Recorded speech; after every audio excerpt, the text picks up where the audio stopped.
terpidana itu semua akan menjadi mantan yang ini adalah mantan napi, tapi kita lupa bahwa kita semua.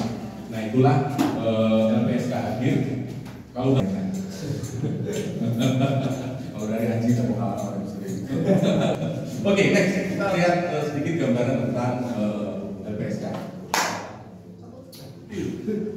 Saat ini bahwa saksi dan korban ini mempunyai hak yang ini dijamin dalam rangka untuk mendapatkan mengungkap terjadinya suatu peristiwa pidana. Nah, karena itu perlu lembaga yang namanya lembaga perlindungan saksi dan korban, kepada saksi dan korban. Jadi makna perlindungan ada dua, perlindungan secara fisikali dan juga bantuan yang berkaitan dengan damages ya, penderitaan dari korban. Next. Bisa dari polisi, bisa dari jaksa, bisa dari petugas penjara. Lebih luas ya kami welcome, karena kami menuju ke sana juga. Sudah mempropos perluasan agar LPSK ini diberikan mandat tidak pidana semata, tapi pemilu, perdata, betul. Bagaimana nasib teman-teman yang menggugat betul ini juga belum mendapatkan perlindungan. Nah, ini kami sedang upayakan. Pak Faisal. Formal itu namanya adalah LP itu paling utama. LP ini menentukan status orang yang sebagai saksi atau sebagai korban, tindak pidananya apa. Nah itu di dalam LP itu. Nah LP kemudian disampaikan kepada LPSK. LPSK kemudian akan turun melakukan namanya assessment. Benar gak nih syaratnya ini? Benar gak nih sebagai korban? Karena banyak juga mengaku korban. Ya contohnya kasus Icat lah. Si ibu itu ngaku korban, dilecehkan, tapi mau kita periksa nolak terus. Nah akhirnya ya nggak kita lindungi karena tidak ada etikat baik. Nah kemudian ada juga namanya assessment.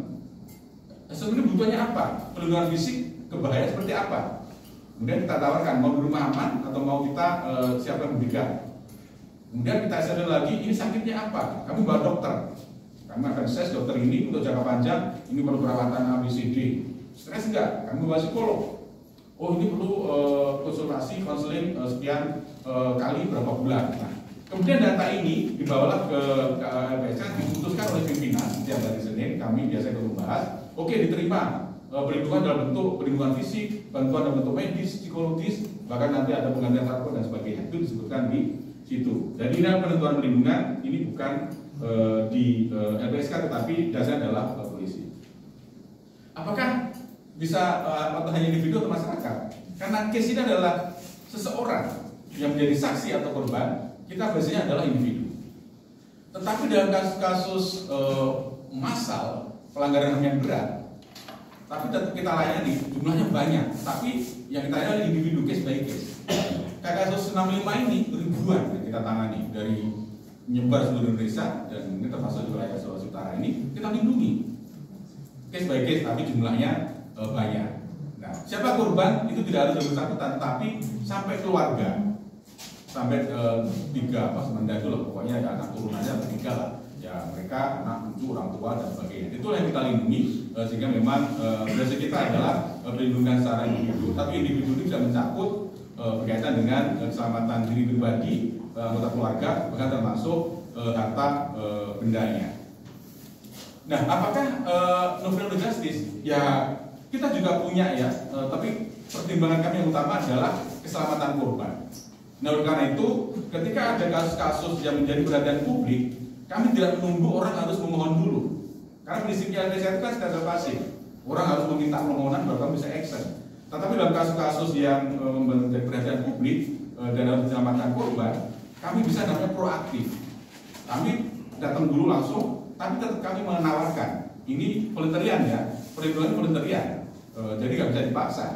Ya dalam kasus itu kan si Joshua orang tuanya kita tawarkan perlindungan tapi nolak. Ya aku nggak bisa masuk karena voluntarian. Nah kemudian kami bisa turun langsung. Bagaimana kami memastikan ini adalah lembaga negara, kami akan berikan layanan sesuai dengan norma yang ada. Nah jadi tentu kita perhatikan itu, tapi yang utama adalah keselamatan korban. Kami bukan lembaga pemerintah, lembaga negara. Beda ya. Lembaga pemerintah dan lembaga negara itu berbeda. Kalau lembaga pemerintah itu kan bertanggung jawab pada presiden ya, kemudian kalau lembaga negara kan bertanggung jawab pada DPR, pada rakyat. Nah, bagaimana menjadi independen? Ya mungkin kemarin ada berita juga ya, Ketika dalam penanganan kasus Sambo itu, pegawai kami disodorin beberapa amplop, kami tolak untuk menjadi independensi kami. Bahkan kami membuktikan itu diperiksa KPK lah, diperiksa oleh yang lain lah untuk membuktikan bahwa benar kami tidak terima. Nah inilah bagi penjaga kami, termasuk ya teman-teman media, awasi kami. Kalau ada tim kami yang di lapangan melakukan tindakan yang mencederai independensi keadilan, laporan pada kami. Karena kami juga punya tim pengawas internal dan juga kami punya kode etik juga seperti dikatakan tadi.